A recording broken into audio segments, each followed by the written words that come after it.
This is a true modern medical miracle. It deserves a lot of respect, and we can use this to undo a lot of disease. It does not mean that it needs to be the only thing we need to do.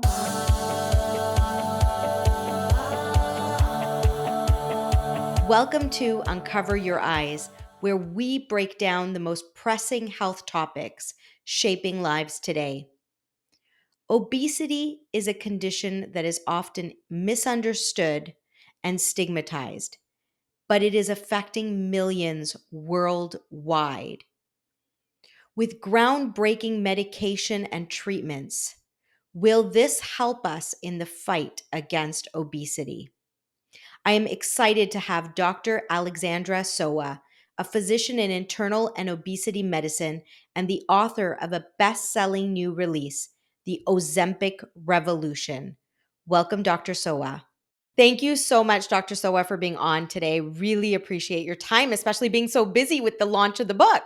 Yes, it's been a really exciting week. We launched a week ago today, but I'm so excited to talk to as many people as possible and spread the word. I'm on a mission to just educate. So thank you for having me.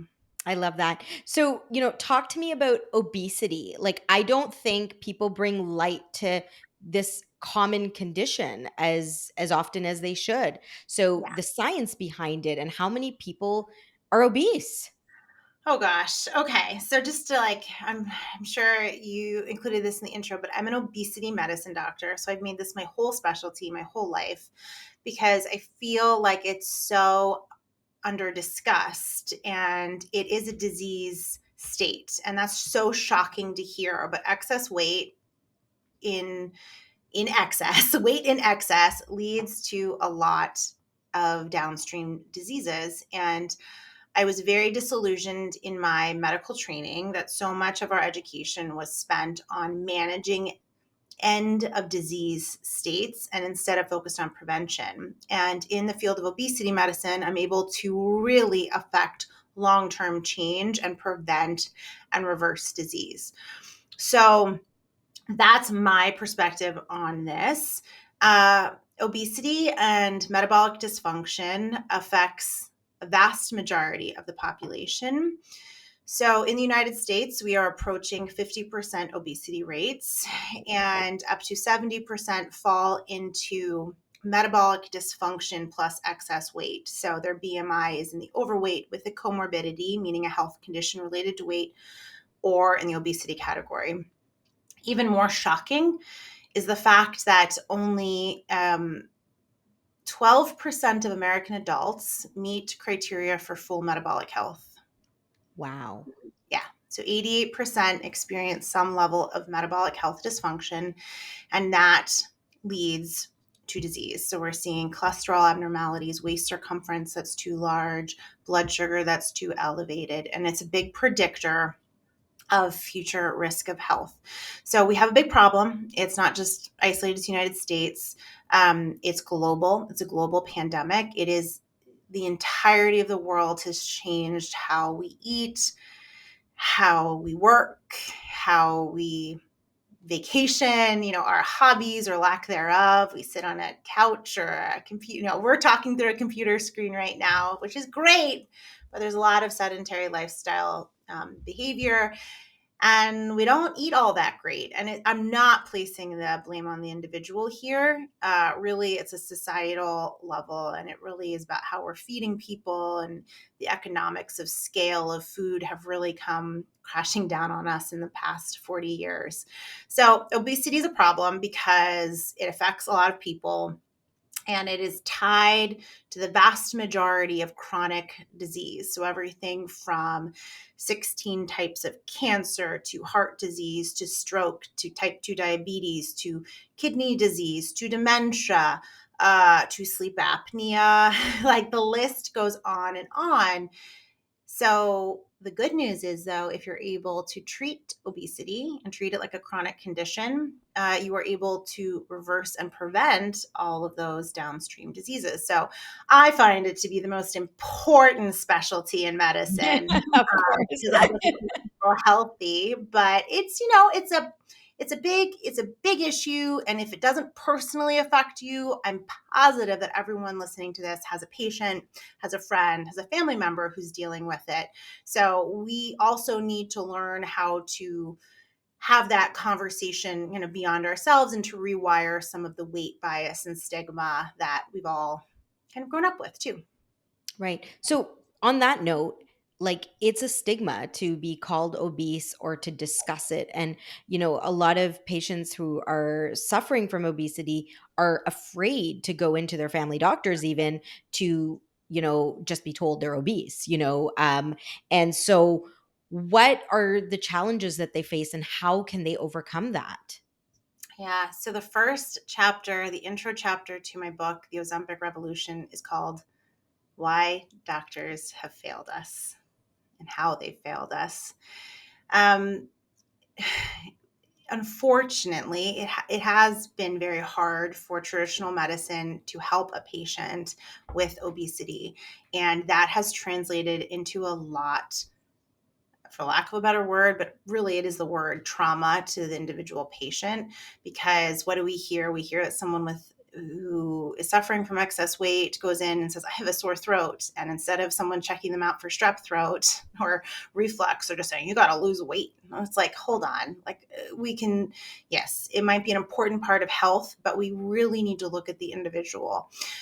So this is like the third time I've actually heard this today. I am seeing patients, and then I saw patients this morning, and I'm talking to you, and people are like, I just haven't wanted to go to the doctor for so long. I've been so embarrassed. Don't be. Don't be. Find the right doctor. And if someone has made you feel like this, time to move on. It's not you, it is them. Unfortunately, there is just a lot of weight bias. When I started my medical training, I remember telling people that I wanted to do this, and it was an unknown field at the time, not too long ago, but unknown. And people would be like, oh, why do you want to work with those sort of people? And I'm like, Mhm. what do you mean those sort of people? Like, what? I couldn't even wrap my head around it. But unfortunately, it exists. It exists in medicine.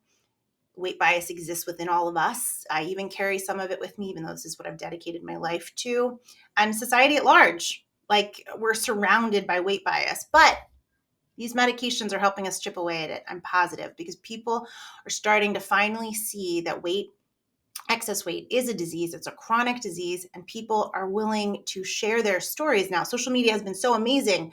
So many people are like, I'm taking a shot and I'm going to share it with you. And this is amazing. And I always thought this was my problem, but it's not, because this is helping fix something that was so deregulated in my brain. And now I can do all the things that everyone always told me to do, and I have the bandwidth to do it.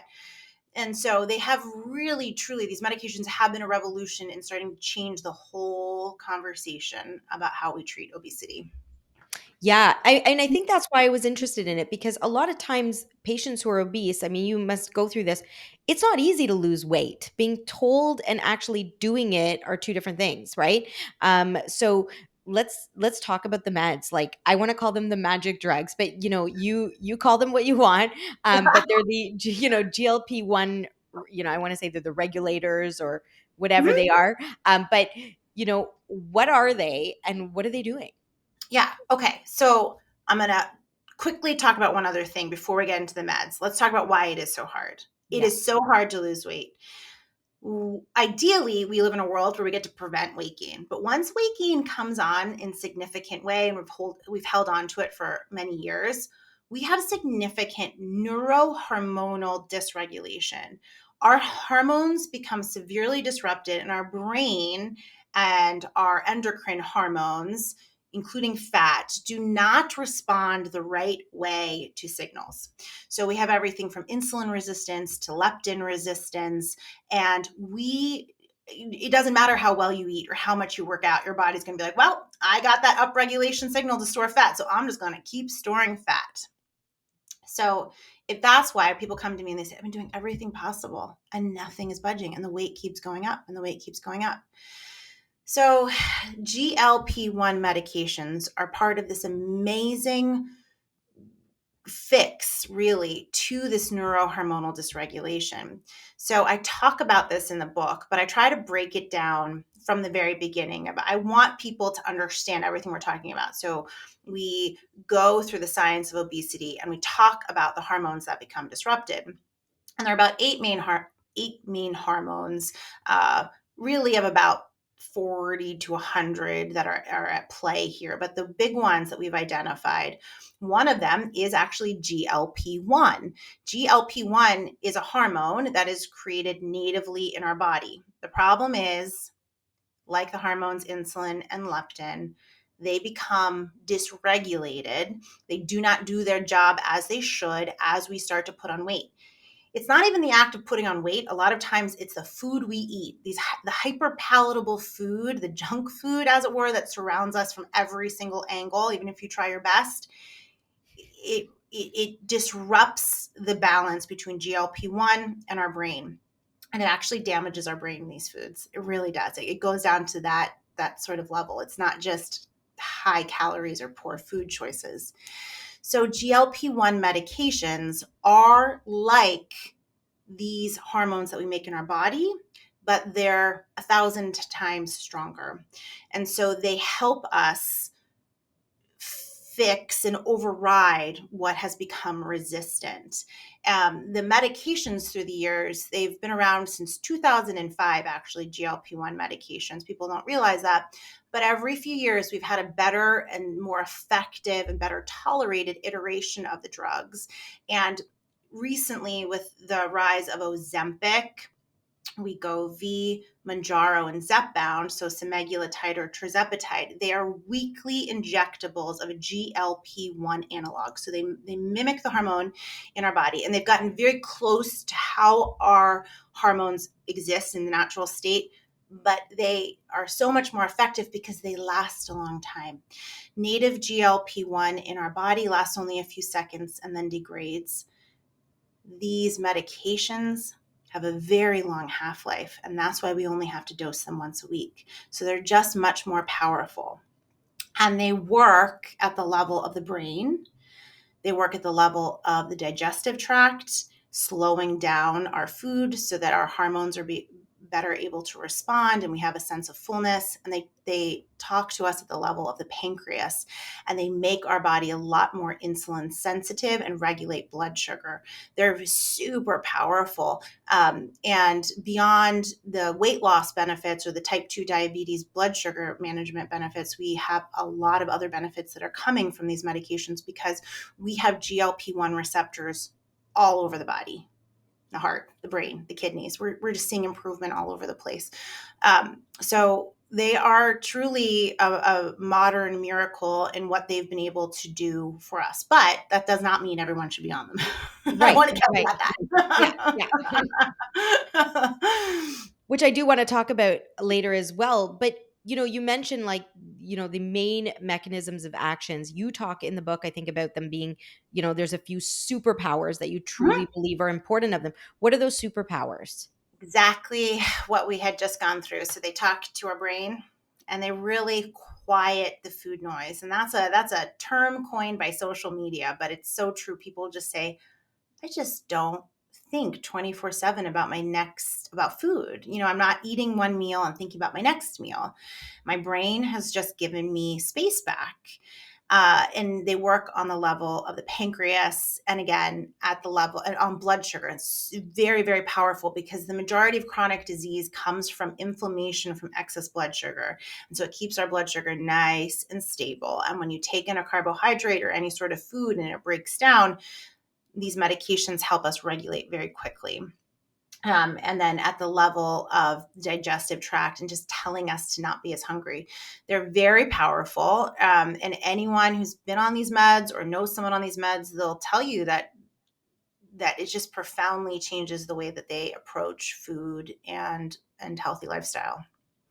So, a lot of patients are on drugs like metformin. Mhm. That's probably one of the most common drugs. I mean, you don't have to go through the whole mechanism of action, but what is the main difference between somebody taking metformin versus someone taking one of these drugs?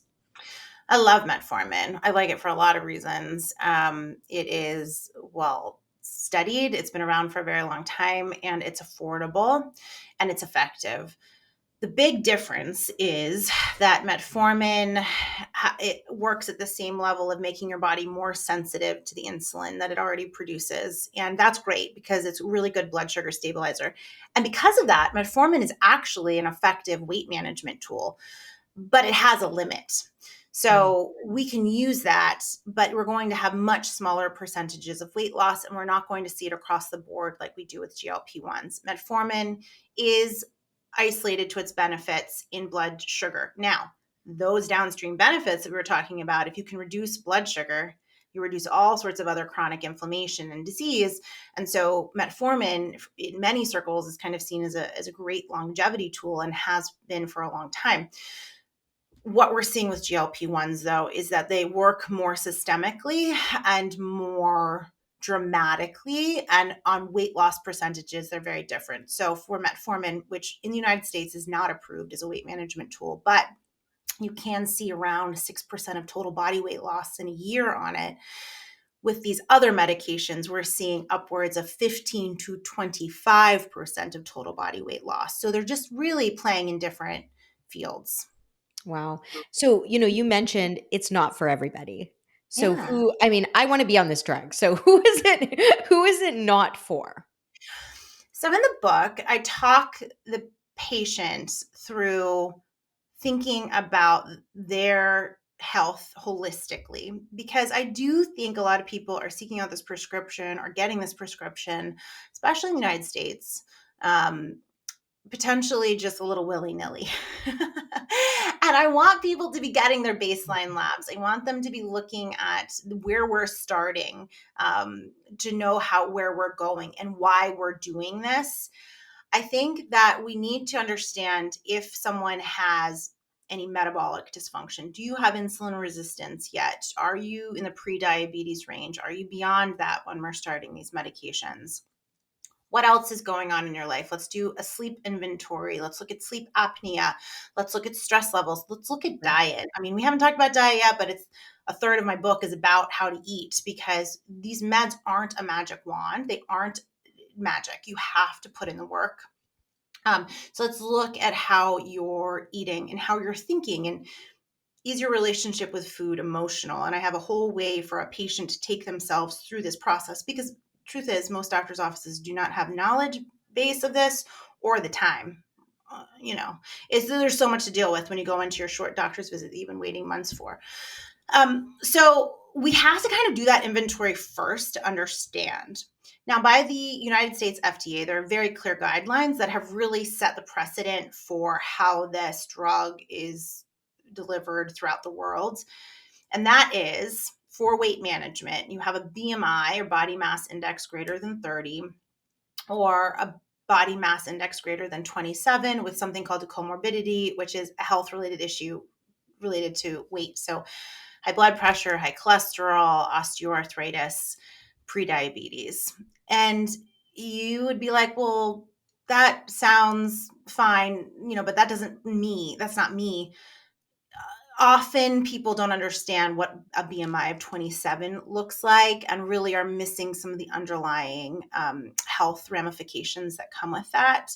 So that's kind of how the FDA sets it out. I think that the field of obesity medicine might start to widen the scope of who we treat, one, based on that holistic outlook. If you're someone who had a very low BMI for your entire life, and in a year's time, because you were put on a medication, or you experienced menopause or something, and you very dramatically put on significant weight in your midsection that's causing insulin resistance, you might meet criteria for this disease beyond what the FDA says using something off label. I also think it's really important to start looking at um, body fat mass and body composition as a tool, because often that's not often, it is a much better evaluation of how someone is Mhm. metabolically. Like BMI is really inexact. It's just weight versus height, and that can be very different person to person. Body composition doesn't Right. lie. And so if we're starting to look at body fat percentages, that's very different. Unfortunately, it's a little expensive and hard to get that number. And that's why we Right. use this easy basic screening tool. So So really, that's kind of how we set this out for weight management. But there is room for nuance. But with that said, this medication really shouldn't just be used to be like to go from thin to thinner, or Yes, I was just yeah.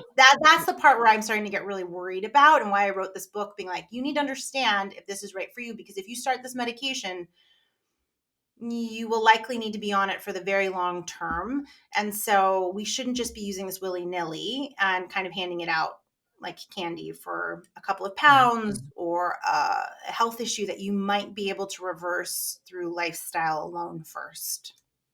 So that's a great segue. Like my next question would be, how long do you have to be on this drug for it to be effective? Yeah.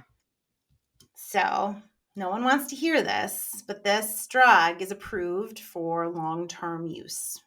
And all of our randomized controlled trials, which I lay out in the book so people can see the evidence, really do show that for the overwhelming majority of people, 95%, who lose weight on these drugs, they need to stay on these drugs. And if you take away the medication, the weight comes back. Wow. Yeah. So it's that this is a very important thing for people to understand. They shouldn't be scared of it, because again, we're not scared when someone says, hey, listen, your blood pressure is getting to a place that's causing harm. We should use a medication, and you're probably going to have to be on this for life. Same thing with cholesterol management. We want to really, I mean, my ideal world, even though I wrote the book on this, is that ideally in a generation or two, we've been able to use this medication as a tool to really reverse all of our habits and reset our world and think about prevention differently. And hopefully we get to be a place where we're preventing from the beginning. But if we get to a place where the disease is starting to take over, we have to consider starting this drug, and then you have to be aware that you might need to continue it. And I'm seeing a lot of misinformation on social media about this. I think a lot of people are trying to sell their plans of, join me on my med-free maintenance, or, once you're there. And a lot of doctors will tell my patients, oh, good, you got to your goal weight, now you can stop. And Yeah. that's not how it works. And we have to be very careful about that, because if we stop, the same thing that happens with yo-yo dieting, which is up and down and up and down, every time you lose weight, it gets harder to lose weight the next time. Why? Because we mess with our basal metabolic rate. And every time we gain weight, we're putting on more fat mass, which makes it harder to then lose weight the next time, and we need less calories. And so if you stop this med, regain, and have to go on the same med again, it might not have the same efficacy, because weight loss is going to be harder, and we might be putting you in more health deficit. So if this isn't something mentally, physically, financially, you can see yourself starting and maintaining for the foreseeable future, we need to have a conversation if this is the right fit for you. So, okay, did I hear you correctly? Basically, if you're on this drug, you need to pretty much be on it the rest of life if you're going to start on it. Um, Mhm. and then if you stop it, you will gain all the way back. Yeah. Like, I know can I'm you not. not maintain I it know with, we're on, I like, know we're I on thought the audio, idea I'm was, nodding. I Yeah. thought it was like maintain it. So, it helps you kind of get on track and then you can stop it. And then with all your, lifestyle changes that you're planning to make, it will help you kind of stay on that weight track. Yeah, we should just eliminate the first part of this conversation and just start here, because this is the biggest misconception. And it's really important for people to understand. So, the same neurohormonal dysregulation we were talking about, the hormones getting disrupted, if we are able to fix that with this synthetic hormone, which is a GLP-1 med, same thing, like if we were treating hypothyroidism, just because we get your thyroid levels down, we don't take away the synthroid, the levothyroxine. So same thing, we need this because this is fixing an imbalance. With that said, there are some people who can come off of it. And I write about this in the book, the case studies of the people that are most able. And I'll tell some people this. I'll say at the beginning, I think you're going to be a good candidate for coming off this medication, and that should be our goal. You might need it again in the future. And if we can't come off of it, it's not a failure, but I think you might be that person.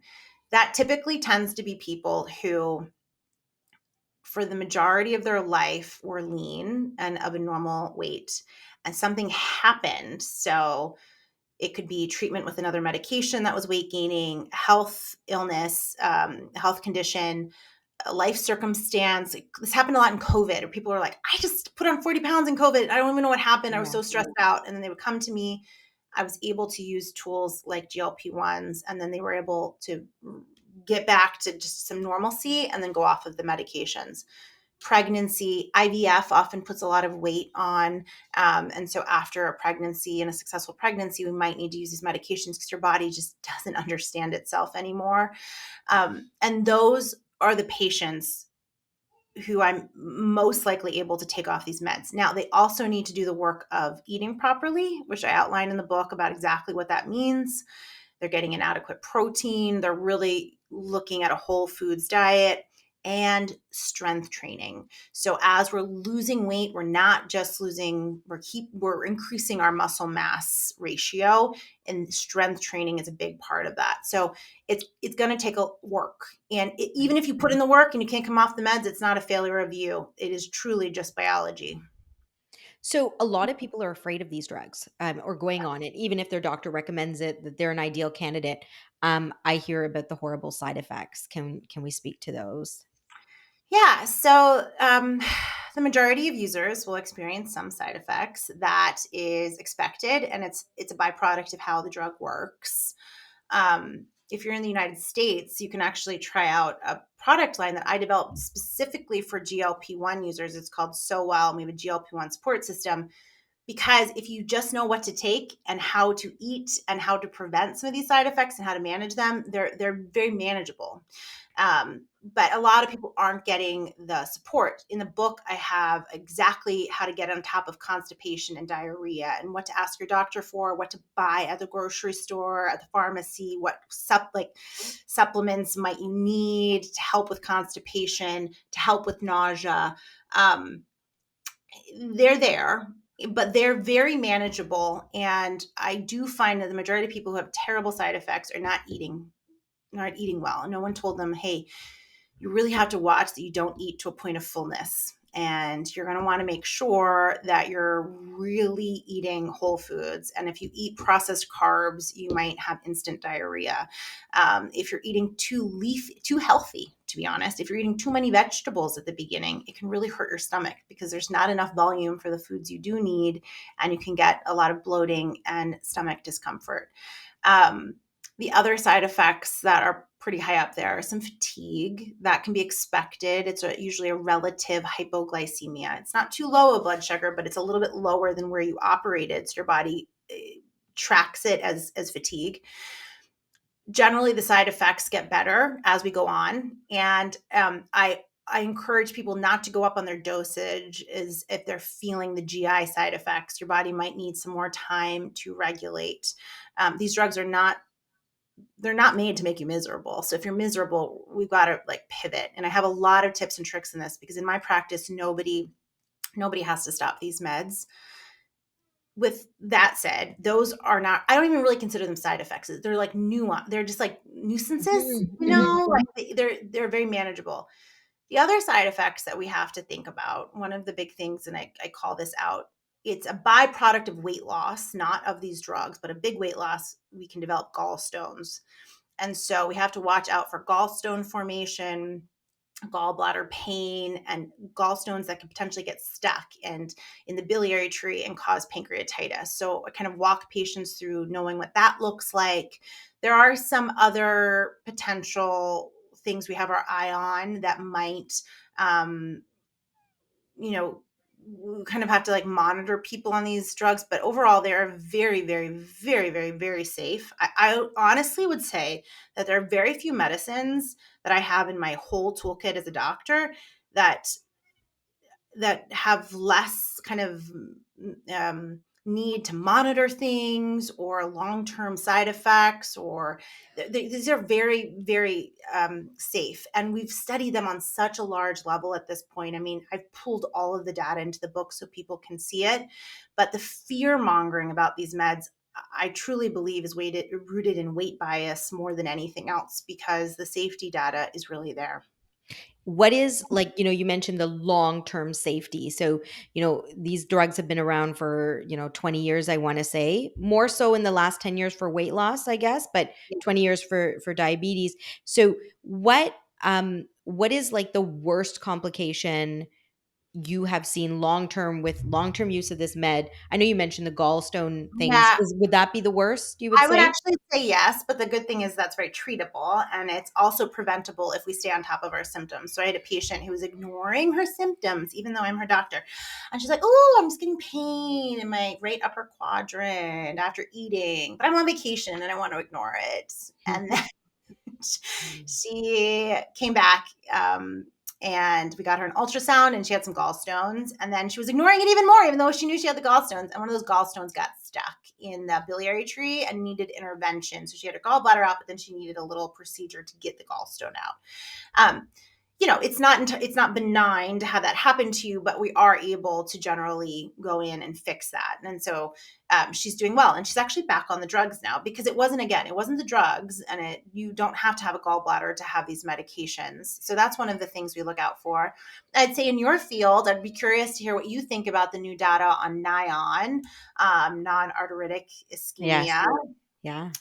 in the eye. Some new data is coming out that potentially at night there's some hypotension in particular use case scenarios where there's not enough blood pressure really to the eye, and it's causing some problems. But I would say the data on that is very sparse, and we're now monitoring it. Anytime something like this comes up, it goes out to a much larger population of hundreds of thousands, and we look at the data. And everything that's kind of come up, like everything from thyroid cancers or pancreatitis, anything that's been a concern at the large population scale, it is not a concern.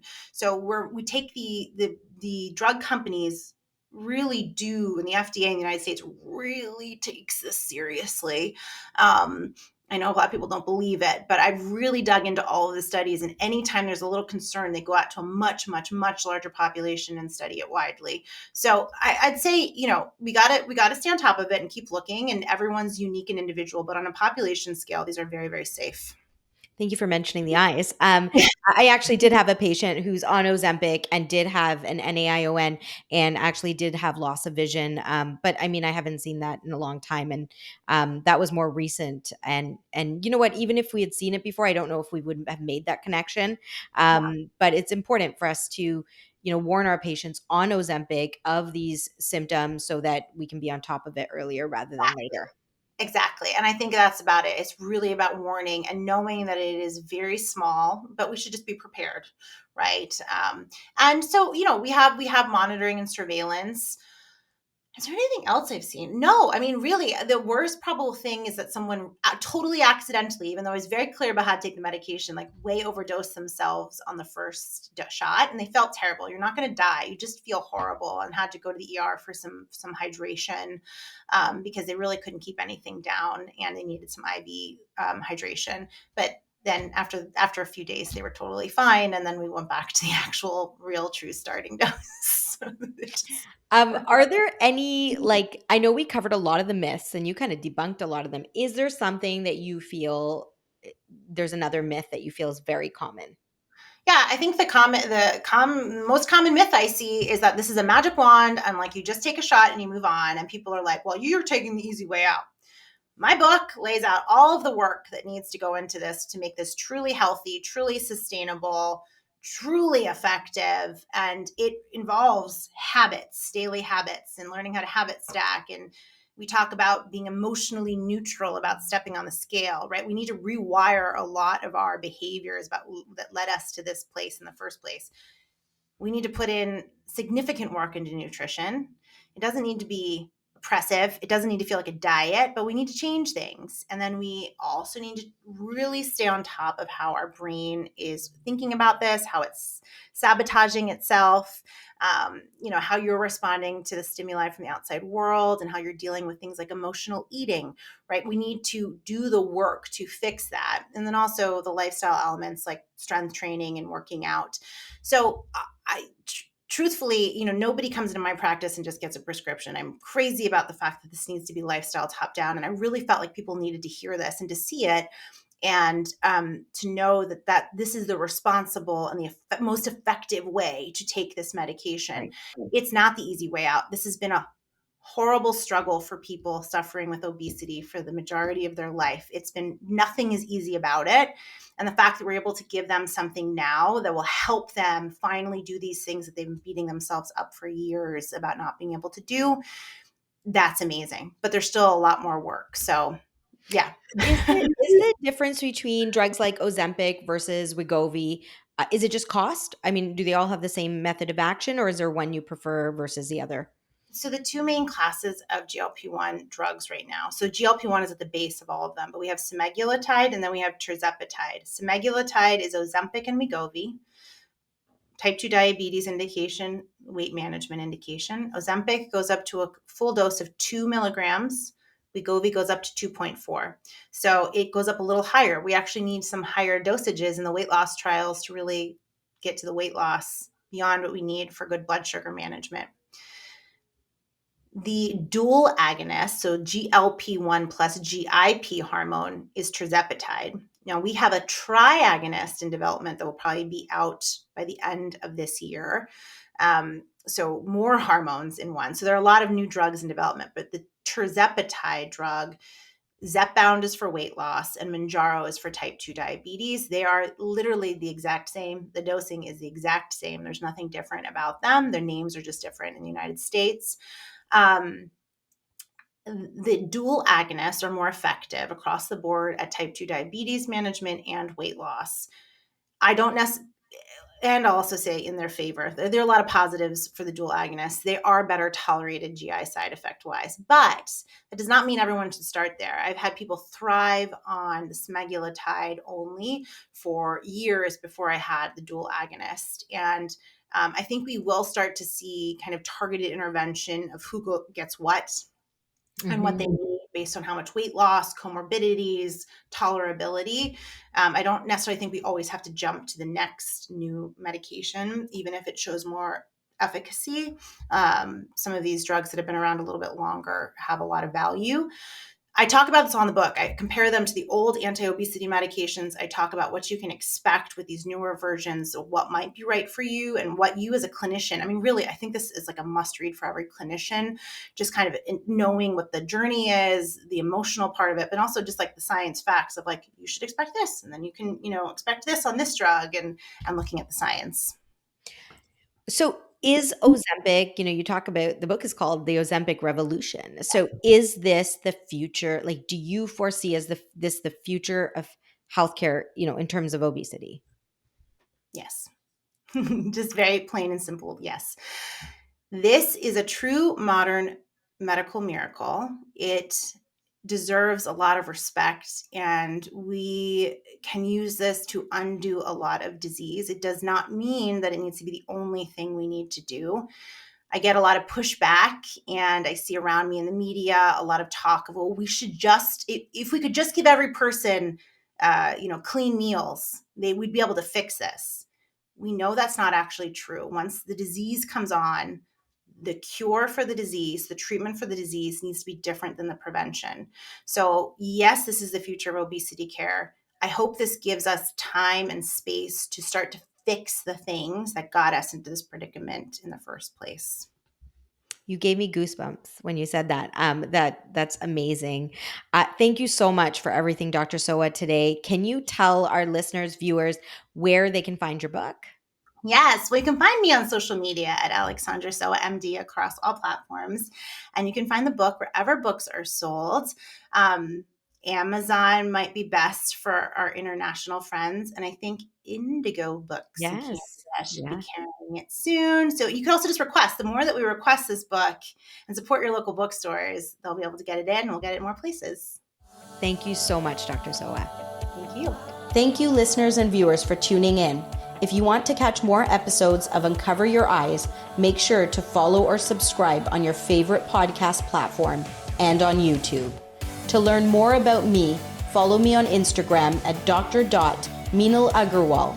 Until next time, keep those eyes uncovered.